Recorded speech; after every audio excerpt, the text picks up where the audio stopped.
I see lots of children in the audience today, which is great. Hey, if you have good mommies, raise your hand. Yeah. Good for you. I'm really happy for you. I didn't.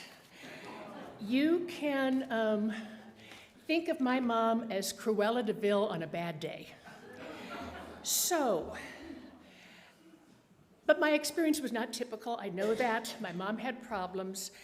And the experience did shape me in a way that I really enjoy. I have a special affinity for troubled kids, for kids who had it worse than me. You know, I taught special ed. I was a foster mom. I was a court-appointed special advocate for a while for the foster system. I worked in Romanian orphanages, and I really enjoyed that. And what these experiences all taught me is how important, at the very beginning of your life, love is. Now, you've heard this before, but I really saw it dramatically in these places. Most of the foster kids had parents who were substance abusers. But if they felt loved, despite neglect, despite horrible conditions, if they felt loved, those are the foster kids that usually did okay. And some of us know that we can be fantastic parents, and our kids go through tough times. There can be years of struggle. My nephew had mild Tourette's, and as a teenager, he was so angry, and he would just lash out at my sister, who's the gentlest, most loving mother in the world. But because there was that core of love, it was okay. He survived. Now, I didn't have that core of love, and my mother and I never did reconcile. So when she passed, my sister took care of all the arrangements. I did fly to Prescott, Arizona to put on a wake for my mother because I thought she would like that. And I was asked at least half a dozen times in one way or another, so are you the good daughter or the bad daughter? And you would have been proud of me. I would just say, the bad daughter, thank you for coming. I felt almost nothing after the wake. I thought I'd feel relief. I felt numb and this residual of guilt. But I did finally have peace with my mother in a very unusual way.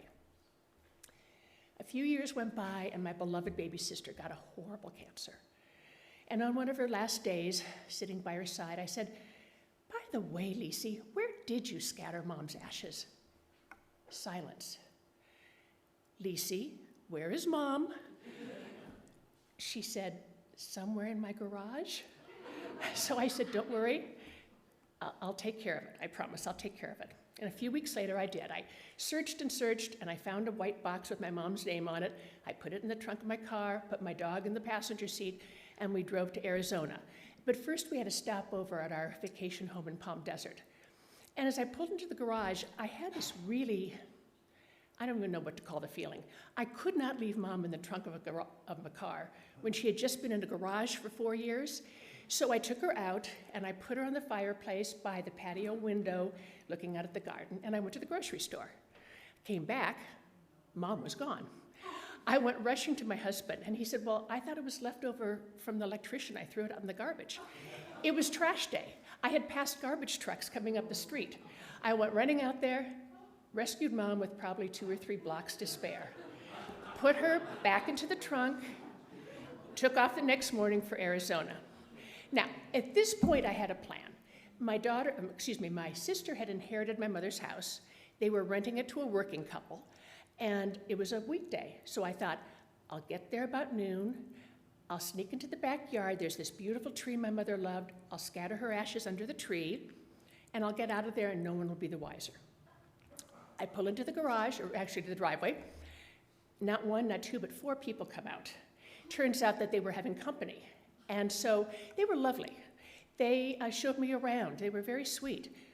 And then on the way out, I shouldn't even tell you this part. The husband actually said, it's too bad I didn't meet your mom. And I felt like saying, she's in the car, would you like her? You know? But I could not do that. I couldn't do that. So I start to go back to my car, and I think, now what? Okay, there's another pretty tree out on the street, but I remembered my mother had seen it from the kitchen window. And so I thought, well, this will do. So I opened up the white box, and there's a bag of ashes, and I start to mix the ashes under the tree. It is not going well at all. The ashes are ashes, and the soil is white and sandy, and my brain is going, abort, abort. And then I hear this voice, may I help you? And I look at the kitchen window, and there are 4 faces looking out at me. I panicked. I held up the plastic bag. I said, my dog needed a potty stop. And I jumped into the car and drove away. Okay? Okay. But now what? All right. So I remember this town named Jerome. And it's a mountain town it used to be a mining community. It's become kind of a tourist spot. My mother used to go there with her boyfriend. And so I got there in the late afternoon, and it was a beautiful afternoon. And I poked a hole in the bottom of the bag, and I walked on the outer streets of the town with the bag down low by a ravine and by a stream. And Mom's ashes drifted away. And I got back into the car, and I started the long drive home. And on the drive home, I really felt different for some reason. I felt at peace. I didn't have that guilt I'd always had when I thought about my mother. And I realized it was because I had done the very best I could for someone who did not deserve it. I had done the best I could for someone who did not appreciate it. And not just during this ridiculous saga of scattering her ashes, but really my whole life. I had done the best I could for someone who didn't deserve it. And if you do that, you shouldn't feel guilt. You should feel satisfaction. You should feel a sense of peace. So, on this Mothers/Nurturers Day, I wish you all freedom from guilt. I wish you all a sense of peace. I wish us all abounding love.